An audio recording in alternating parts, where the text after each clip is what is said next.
So from a coaching perspective, Syracuse is it's a fun game to prepare for. They play a little bit different. They press for 40 minutes. Some of the things they do offensively are really unique. And I think for our players too, I think they got into the challenge of being able to adjust the things that we did. Early, I thought we had a couple communication errors, but for the most part, I really thought our kids fought, and we forced Syracuse to make some plays. To Syracuse credit, they made some plays. They've got one of the best point guards in the nation, who leads the nation in assists, and I thought we did a decent job of managing her and not allowing her to get her teammates so many easy baskets. You're not going to be able to hold down, her game completely, but we really wanted to make them play some one-on-one. And to their credit, they made some big one-on-one shots. At the other end. Look, our offensive game inside I thought was excellent. A big part of our game plan was to go at them inside and try to get some high percentage shots. And I think between our starting two post players, we were 13 for 17 from the field. And I think only one of those was a jump shot. I mean, we were able to get the ball to the rim, get the ball to the basket. We got them in some foul trouble. At least our ability to get to the line in the second half I thought was good. I was proud of a lot of those things. The reality is we had a tough shooting night from the perimeter. I think, we were 1 for our first 13 or something like that from the perimeter and ended up hitting a couple threes, down the stretch. And again, with Syracuse's pace, they'll let you get back in the game. And so, look, at no point did our kids ever feel like we were out of it. No point did our coaching staff ever feel like we were out of it. And we're always a couple plays away. And look, the bad news is that that's been a bit of a pattern for us, right, is we're a couple plays away. And that's the corner that we've got to be able to turn from an execution standpoint, from a consistency standpoint. But as always, it's a fun team to coach. And I thought Coach Q did a great job on the other sideline.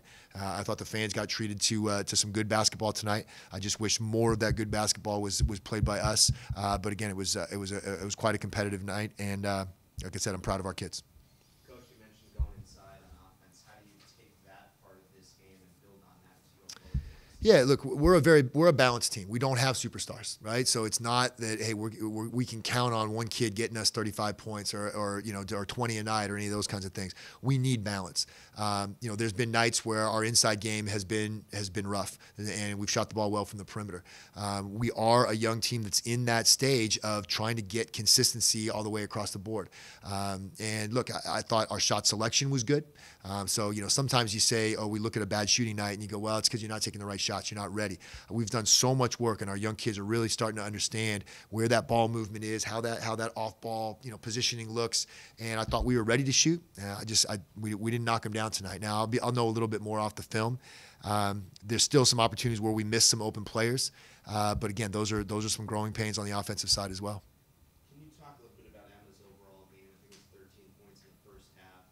That's now, I think, 6 out of 9 or 10 in double figures, but obviously a little bit of foul trouble as well. What was her sort of overall performance?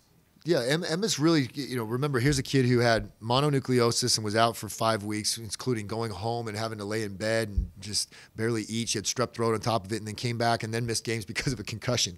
And yet here she is being a double-double machine, rebounding at a high level. She's playing the center position against some of the biggest, strongest athletes in the country. And her conditioning is coming back. Her mental game is coming back. The fouls have everything to do with balance, discipline. She knows she doesn't want to foul.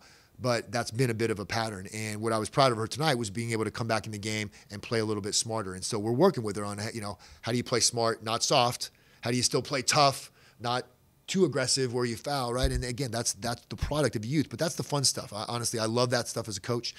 She's a great kid to work with. And again, I'm really proud of a lot of the maturation that I've seen from her. Seems like one of the impressive things about Mimi this year is that every time there might be that freshman wall, she seems to find a way out of it, get a couple of shots late to get up to 10 points.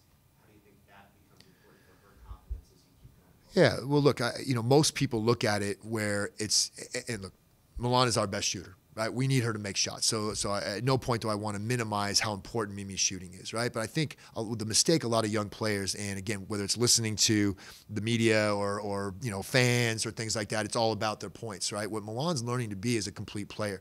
Her assist-to-turnover ratio has really flipped from where it was in the early season. She wasn't being able to find open players. She was a little bit sloppy with the ball at times, and she's been able to have more assists, read screens better, understand that they're not always going to just give me the shot that coach diagrammed for me, they're going to tail me off the screen. So now I can drive and kick to someone else. On the defensive end, being able to understand, and for most high school players, that's the biggest adjustment, is being able to understand a different game plan, the level of speed and athleticism that players can make shots just like you, Mimi, and if you don't get out on them, they're going to hit you. So look, again, she's a great kid to work with. I get nothing but, yes, coach, what do I need to do? And she just needs to keep working.